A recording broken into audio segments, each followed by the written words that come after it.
अभी वर्तमान में ईरान और इजराइल का युद्ध चल रहा है, तो ये ऐसा नहीं है कि दोनों नेबर कंट्री है, एक दूसरे के पास में है तो आसान होगा दोनों के लिए। ईरान और इजराइल के बीच की दूरी 2300 किलोमीटर के अंदर। अगर ईरान से चलें तो इराक, जॉर्डन और उसके बाद इजराइल आता है। सऊदी अरब भी इसके बीच में आता है, लेकिन थोड़ा सा बाईपास करना पड़ता है। तो दोनों को एक दूसरे के लिए हमला करने के लिए जो बीच में कंट्री हैं, इनके एयर स्पेस को वायलेंस होता है। और आप देख रहे हो कि लगातार हमला चल रहा है। तो मुझे यही समझ नहीं आ रहा कि इंडिया में क्या चल रहा है। इंडिया में कुछ लोग कभी ईरान के साइड है और कुछ लोग इजराइल के साइड है। तो हमें क्यों रहना किसी के साइड? हम इंडिपेंडेंस कंट्री है, कोई कुछ भी करे, हमसे पूछ के तो उसने कुछ किया नहीं था, तो हम काहे किसी के चक्कर में रहे? एक दूसरे से लड़े जा रहे हैं। अभी अगर टीवी न्यूज़ या कुछ भी सोशल मीडिया पे देखेंगे तो बोलेंगे हमारा इजराइल है, कुछ लोग बोलेंगे हमारा ईरान है। हमारा कुछ भी नहीं है, हमारा केवल इंडिया है। अगर कोई इंडिया के साथ अच्छा रहेगा तो हम उसके साथ अच्छा रहेंगे। मैंने अपने पिछले वीडियो में बताया था कि ये युद्ध कब दो धर्मों का युद्ध बन जाएगा आपको समझ भी नहीं आएगा। इंडिया में अगर हम देखें तो जब भी हम सोशल मीडिया या टीवी चैनल न्यूज़ जब भी देखते हैं तो उसमें एक पता चलता है कि भारत में कितना क्रेज़ है ईरान और इजराइल के युद्ध को लेकर। अभी यूएस ने देखा तो यूएस ने अपने सबसे खतरनाक एयरक्राफ्ट को इजराइल पे बॉम्बिंग करने के लिए भेजा।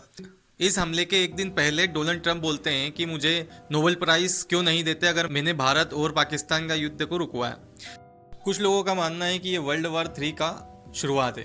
तो हमें ये समझना होगा कि वर्ल्ड वार कहते किसको हैं। अगर बहुत सारे देश एक साथ ग्रुप में आकर दूसरे ग्रुप से युद्ध करें तो वो वर्ल्ड वार होगा। और इसी प्रकार का युद्ध 2 बार हो चुके हैं, वर्ल्ड वार फर्स्ट और वर्ल्ड वार सेकेंड। क्या ये थर्ड है? तो बेसिकली कहा तो नहीं जा सकता, लेकिन हाँ, क्योंकि इसमें कई देशों ने अपना इंटरेस्ट दिखाया है।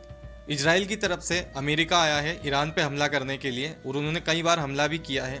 उसी प्रकार ईरान की तरफ से रूस आया है। तो बेसिकली कहा जा सकता है कि ये वर्ल्ड वार 3 की शुरुआत हो सकती है, परंतु होप है कि ऐसा ना हो, क्योंकि अगर ऐसा होता है तो विश्व, भारत सहित विश्व एक बहुत बड़े संकट में आ जाएगा। विश्व में कई ऐसे मुद्दे हैं जिसे युद्धों से ज़्यादा सुलझाया जाने की आवश्यकता थी। क्या हम सब एक साथ मिलकर पर्यावरण संबंधी मुद्दों के लिए ऐसे इकट्ठा नहीं आ सकते थे? क्या हम सब इकट्ठा आकर गरीबी के मुद्दों के लिए इकट्ठा नहीं आ सकते थे? लेकिन नहीं, क्योंकि इससे किसी देश का फ़ायदा नहीं होता। गरीबी मिटाकर किसी देश का फ़ायदा नहीं होता, लेकिन हाँ, युद्ध करके फ़ायदा होते हैं।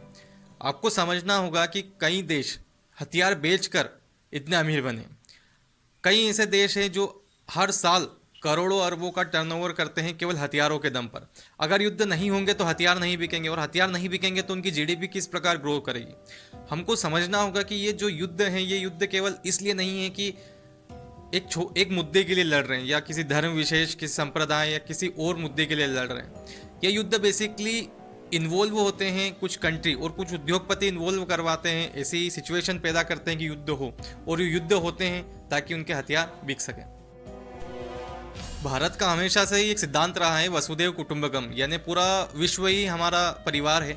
लेकिन कई ऐसे मुद्दों पर भारत को भी एक पक्ष लेने की जरूरत पड़ सकती है।